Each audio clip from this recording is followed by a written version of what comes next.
museus em várias partes do mundo abrigam em seus acervos máscaras de povos da África subsaariana. Elas são olhadas com curiosidade pelas pessoas de outros povos, muitas vezes por um olhar que procura o exotismo, geralmente associado ao desconhecido, ao diferente. Isoladas em vitrines, podem despertar nas pessoas um interesse estético, mas perdem a carga simbólica com que foram feitas e com que são usadas em seu contexto original. Mesmo que uma cultura possua características gerais, cada grupo ou subgrupo apresenta características muito específicas.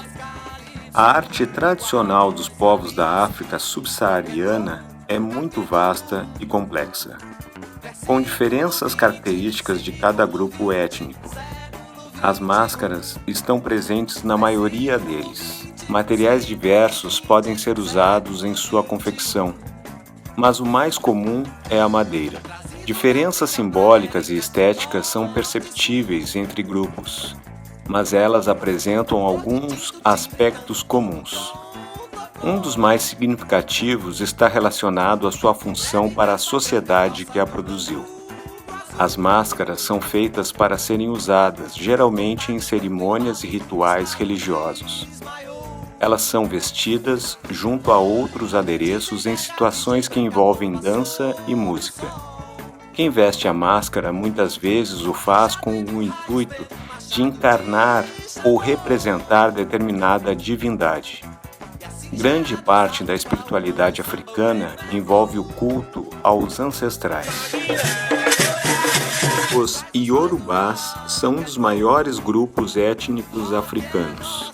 Estima-se que existam cerca de 30 milhões de Iorubás no continente africano, que vivem principalmente na Nigéria, mas também há comunidades no Benin, Togo e Serra Leoa. A cerimônia Geledé envolve o uso de máscaras em rituais com dança e música para celebrar e atrair os poderes das divindades e ancestrais femininas, como a Grande Mãe Primordial Iya Nilá, assim como honrar as mulheres mais velhas do grupo. Está associada à força feminina na sociedade e aos princípios femininos, como a fecundidade e fertilidade da terra. A cerimônia Geledé pode acontecer em qualquer época do ano, com algum propósito específico, como atrair a chuva, espantar epidemias ou honrar os mortos. Mas a principal cerimônia é anual. Depois que a sua data é definida, toda a sociedade Geledé é avisada e começam os preparativos para a cerimônia. As máscaras com figuras humanas e animais, na realidade, são colocadas sobre as cabeças e não sobre o rosto. São usadas pelos homens que dançam e entretêm o público, muitas vezes com dizeres educativos, vestidos de mulher. O panteão dos Iorubás inclui diversas divindades, os orixás, associadas geralmente aos fenômenos da natureza e princípios que regem a vida humana, com variações de um grupo a outro, em especial pelo caráter oral de transmissão de sua mitologia. O ser supremo é Olodumaré, ou Olorum, criador de tudo o que existe, tanto no Orum, mundo espiritual, quanto em Aie, mundo físico.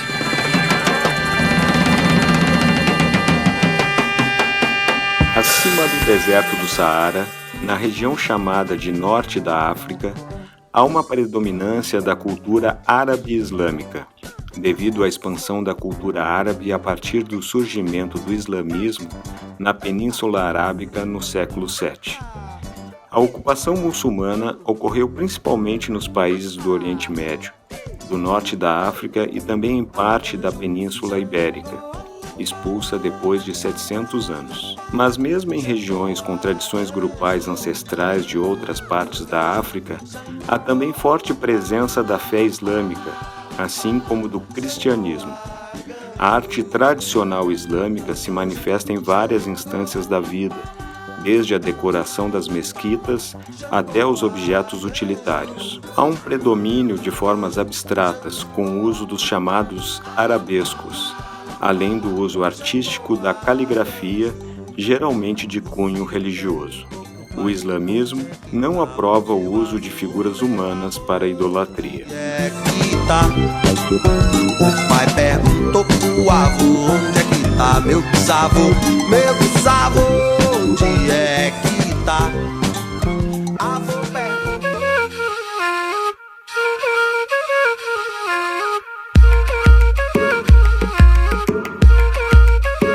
Entre várias etnias africanas, grupos iorubás vieram escravizados para o Brasil. Sua cultura e religião, apesar das proibições dos europeus, resistiram, muitas vezes por meio do sincretismo com a fé cristã, e deram origem às religiões afro-brasileiras, como o candomblé e a umbanda. O orixá mais popular entre os brasileiros, cultuado pelas religiões afro-brasileiras e muitas vezes também por aqueles que frequentam outras religiões, é Iemanjá.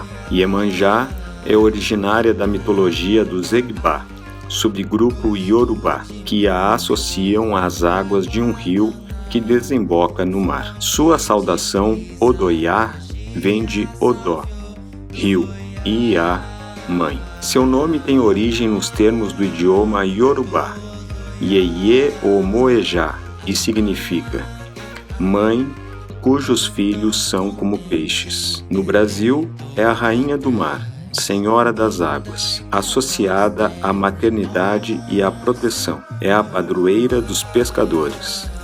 Ela controla o destino de todos aqueles que entram no mar. Dia 2 de fevereiro é o seu dia, e muitas celebrações acontecem em vários lugares do Brasil. A principal delas é em Salvador, na Bahia. No dia 31 de dezembro também é muito cultuado, quando muitos brasileiros oferecem-lhe flores e presentes lançados ao mar, pedindo sorte e proteção para o ano que se inicia.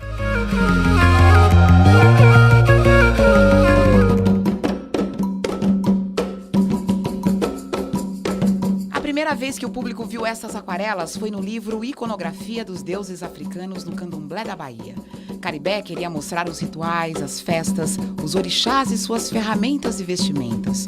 No primeiro quadro, aquela que abriu as portas do seu terreiro para ele, porque poucos têm permissão para documentar esse território sagrado.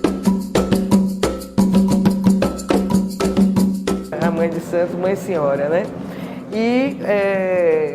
E os instrumentos musicais, porque não existe candomblé sem música. Primeiro, ele gostou da estética, ele não era religioso, achou bonito, né? Quis pintar antes que acabasse. Ele não foi um documentarista, de uma maneira geral, né? Então, esse é um trabalho que ele fez com essa intenção mesmo de documentar. Caribé nasceu na Argentina e antes de virar a vida na direção da Bahia de Todos os Santos, correu o mundo.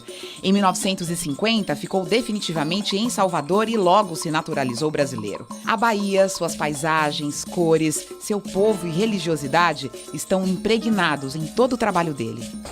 Eu confesso que o que eu faço é uma espécie de história em quadrinho de minha vida. Que digam o que quiserem, eu pinto o que eu gosto.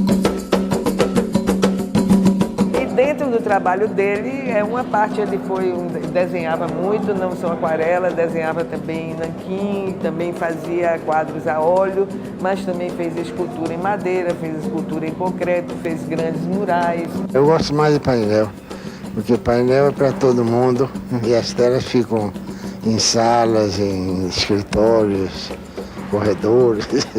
O painel é para todo mundo ver. O que a aquarela representa dentro da obra geral do Caribé? A aquarela, quem entende dessas técnicas, a aquarela é uma técnica difícil. Você tem que ser certeiro, uma flecha só, né? Porque você não pode emendar um trabalho em aquarela, né? Óleo você pode pintar por cima, e pintar por cima, e pintar por cima. Aquarela, se você errar, você tem que jogar fora. Nada que assustasse um filho de Oxóssi, o orixá guerreiro, de uma só flecha. O ofá, que é o arco e a flecha, o eruquerê, que é um acessório que os reis usam para se abanar, e o colar de Oxóssi, que é contas azul turquesa, né, que ele usa. Isso é interessante porque ele não era religioso, mas fazia todas as coisas, que as obrigações, né?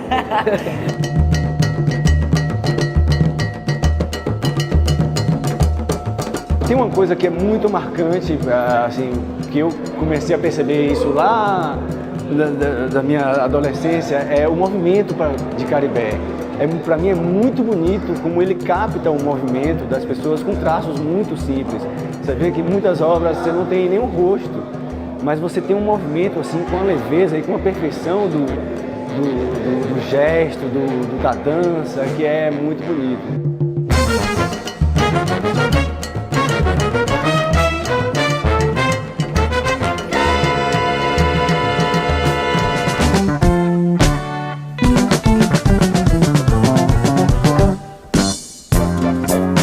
Je suis guinéen d'origine, on a déjà dit, malien de naissance et burkinabé d'adoption. Mais j'ai la nationalité malienne et burkinabé parce que l'Afrique est immense, grande et profonde, très vaste. Vouloir parler pour l'Afrique, c'est une trop grande prétention. Je peux parler au nom de l'Afrique parce que je suis africain. Quand on connaît un seul pays africain, on ne peut pas dire qu'on connaît l'Afrique. Et il y a nous Africains, beaucoup sont entre nous qui ne connaissent pas l'Afrique ou qui méconnaissent l'Afrique. Parce qu'il y a l'Afrique du Sud, l'Afrique de l'Est, l'Afrique centrale, l'Afrique du Nord et l'Afrique de l'Ouest. Vous voyez, c'est beaucoup. Mais j'appartiens à la partie de l'Afrique de l'Ouest. Et l'Afrique de l'Ouest, il y a eu, avant la colonisation, des grands empires. Au XIe siècle, il y a eu l'empire du Ghana. Au XIIIe siècle, il y a eu l'empire du Mali, l'empire Mandingue. Et je fais partie de ce qui était l'empire Mandingue. Et mon nom, Kouyaté, commence en période de l'empire Mandingue. Donc quand je parle de l'Afrique, comprenez qu'il s'agit certainement de la Guinée, du Mali, du Burkina Faso. Et aussi, je dois vous dire qui je suis.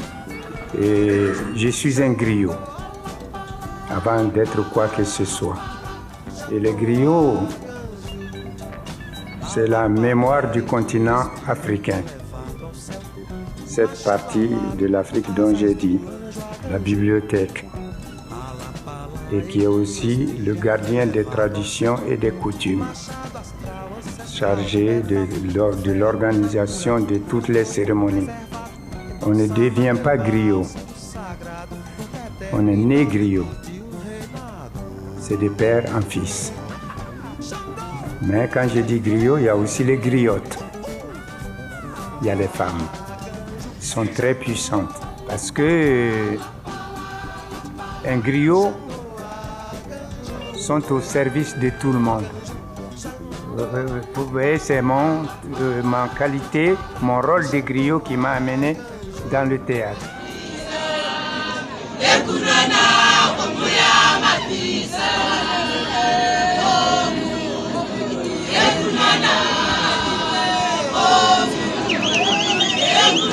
Na música tradicional africana, há uma grande variedade de práticas entre os grupos étnicos. A música tem uma função principalmente social, acompanhando casamentos, nascimentos, diversos tipos de trabalhos e rituais religiosos. Muitas dessas músicas são executadas só para esses fins, geralmente junto com a dança. A música é feita para dançar e é possivelmente uma das razões pelas quais apresente um desenvolvimento e exploração rítmicas tão ricos, chamando atenção para os tambores e outros instrumentos de percussão.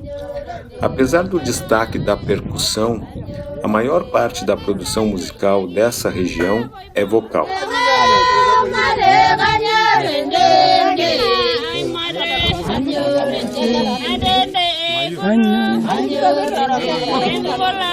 High five. High five. Ladies come and give him for you. High five. High five. High five.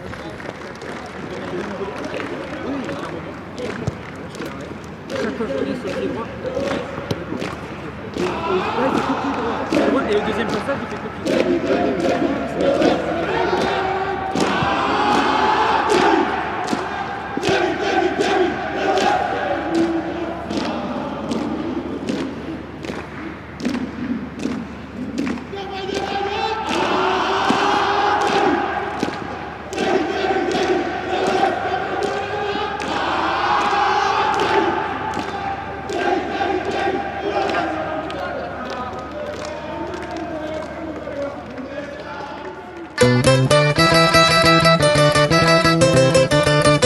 O samba é a manifestação artística de origem popular mais reconhecida como tipicamente brasileira. Hoje em dia existem vários gêneros e subgêneros relacionados a ele, que variam de acordo com a instrumentação, temas das letras, entre outros fatores. É muito associado ao Carnaval e ao Rio de Janeiro, de onde muitos estudiosos acreditam que tenha nascido da mistura de vários gêneros de caráter popular, entre eles o samba de roda. Essa prática, originária da Bahia, teria sido levada para o Rio de Janeiro. Há registros dessa prática desde metade do século XIX no recôncavo baiano, onde ainda é praticado. O samba de roda, que mistura música e dança, possui relações com outras manifestações de influência africana, como o candomblé, a capoeira e o maculelê, e pode acontecer em datas comemorativas ou simplesmente como um evento de diversão e lazer da vida cotidiana. A organização em roda remete às celebrações comuns em vários locais de origem dos africanos que vieram para o Brasil. Mesmo escravizados, eles encontraram formas de se divertir e relembrar sua terra natal, misturando assim influências africanas com as europeias, tais como o uso da viola e do pandeiro, ou da língua portuguesa nas canções. No samba de roda, quem costuma tocar os instrumentos são os homens, e as mulheres dançam e acompanham com palmas. Mas elas também podem cantar e tocar instrumentos, e os homens podem sambar, não é uma regra rígida. Os instrumentos mais comuns utilizados são atabaque, ganzá, pandeiro, viola e o prato e faca, que é um prato tocado com uma faca como um reco-reco, raspando o objeto na borda do prato. Muitas das canções do samba de roda são de domínio público, de livre uso comercial, e várias delas de autoria desconhecida. Em alguns tipos de samba de roda, várias pessoas dançam no centro ao mesmo tempo. Em outros, uma só samba, e depois passa a vez a outra pessoa. As sambadeiras costumam usar as vestimentas tradicional de baiana, originária dos terreiros de candomblé. Elas dançam o passo miudinho, em que movem os pés com passos curtos e, consequentemente, requebram o quadril. O samba de roda foi registrado pelo IPHAN como Patrimônio Cultural Imaterial em 2004 e como Patrimônio Oral e Imaterial da Humanidade pela Unesco em 2005.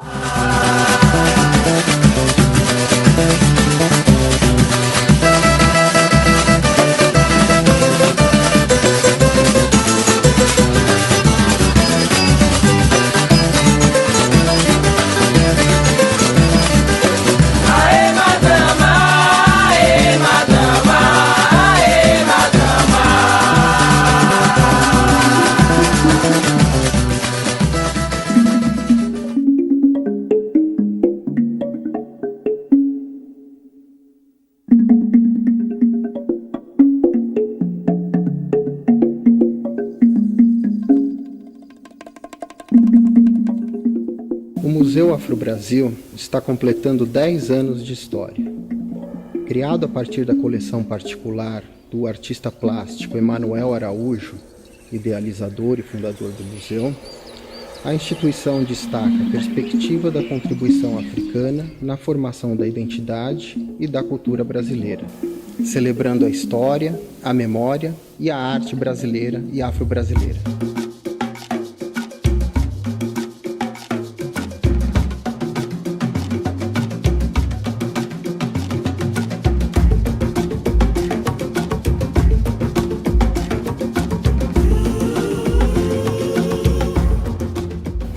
Quero parabenizar o Museu Afro Brasil pelo seu aniversário de 10 anos. Eu tenho imensa satisfação de fazer parte dessa equipe e de ter oportunidade de acompanhar o seu crescimento, desenvolvimento e a consolidação dessa instituição ao longo desses anos. O Museu Afro Brasil é uma das criações culturais mais importantes deste país nos últimos 50 anos. Ele é fruto do trabalho, determinação e teimosia de um homem, Emanuel Araújo, mas precisa, para sua continuidade, ser reconhecido como patrimônio da memória nacional pelos brasileiros. Em nome da Associação Museu Afro Brasil, eu gostaria de agradecer a todos os colaboradores que fizeram parte da história desse museu. E assim, 10 anos se passaram. Este é um sonho que se tornou realidade. Um museu que conta a história dos afro-brasileiros, dos afrodescendentes, dos africanos também. Mas essa contribuição que não está escrita em nenhuma história do Brasil, é essa que nos interessa, é essa que nós mostramos, é esse que é o espelho da autoestima que o museu dedica a todos os brasileiros que não conhecem a sua própria história. Parabéns, Museu Afro Brasil! E venham os próximos 10 anos!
São esculturas, foi ao longo do tempo a minha obra foi se transformando em geométrica e está aqui. Hoje essa geometria está aí. Eu estou retomando algumas coisas de papel que há muito tempo eu não fazia, né? Então aqui você tem algumas coisas feitas no papel, que são as monotopias, são as monoprints, né?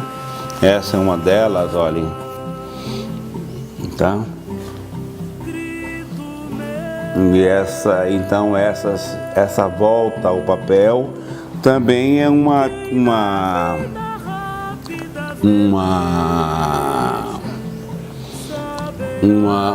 volta à minha primeiro momento como artista, né? O papel foi o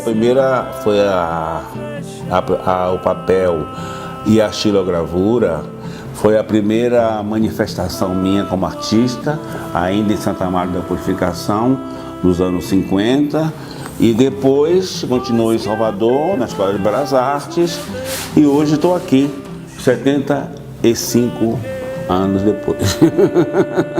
Olha, a minha exposição, minha coisa recente está aqui, um pouco está aqui, um pouco está lá em cima, aí vocês podem fotografar, mas você sabe, escultura é uma atividade que, por mais espaço que se tenha, você nunca tem ela livre para ser vista. Você tem que de uma certa forma, conviver com outras peças, outras obras, e aí tá, quer dizer, sempre tem pouco espaço. Temos aqui o Gonçalo, que é minha mão direita e esquerda.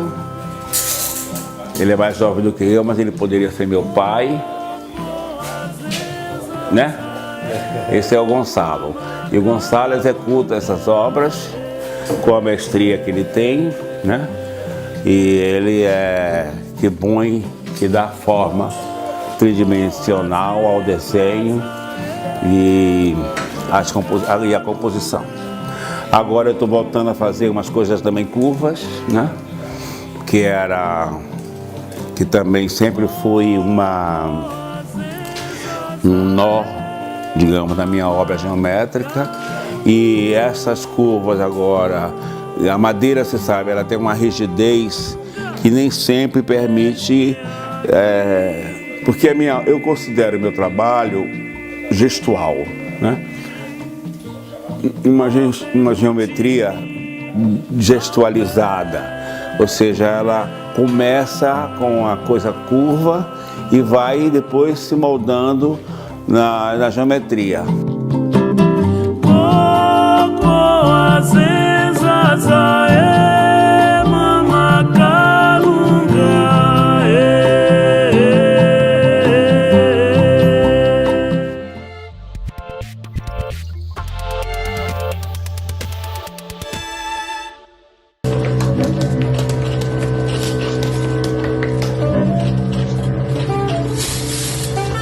O nosso trabalho é um trabalho muito coletivo, né? A necessidade do encontro, ela é o que faz o trabalho acontecer, justamente porque o nosso trabalho é um corpo percussivo e só faz sentido na junção dessa sonoridade coletiva, junto. Então é esse lugar que a pandemia afetou diretamente a nossa companhia. A nossa maneira de sobreviver a esse momento é como muitas das companhias estão fazendo, e artistas estão fazendo, que é ir atrás de editais de emergência, possibilidades de compartilhar o seu trabalho e de alguma forma conseguir receber algum financiamento para poder continuar fazendo o básico, né, que é pagar as contas e poder continuar fazendo a nossa arte.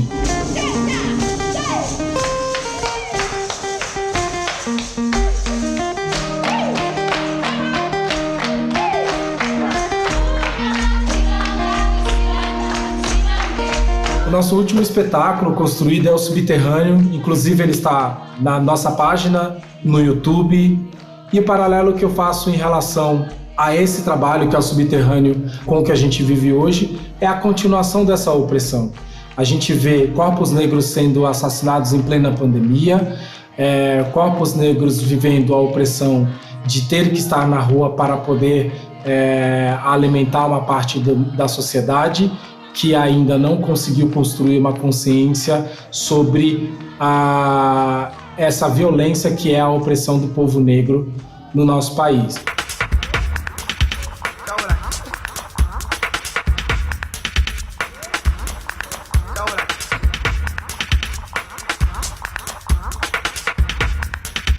Macala significa carvão, então Macala é um grito por um corpo que queima forte, que tem as suas potências e que tem as suas riquezas e que precisa estar vivo. O espetáculo Macala, ele é o meu novo trabalho e então para mim foi muito difícil fazer esse espetáculo via celular, via câmera, sem sentir o calor do público, mas que traz um aprendizado muito importante para mim, que é a dança, a arte enquanto um papel importante na sociedade. Como que a gente pode, a partir dessa situação, começar a valorizar a arte numa outra camada? Como que a gente pode incluir a arte na discussão social de uma maneira potente, de uma maneira rica nas suas discussões e diversidades? Tem sido uma experiência profunda, dolorosa, mas muito importante.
Choreo Dacio, Choreo uncle, Choreo brother, Choreo uncle, Choreo brother.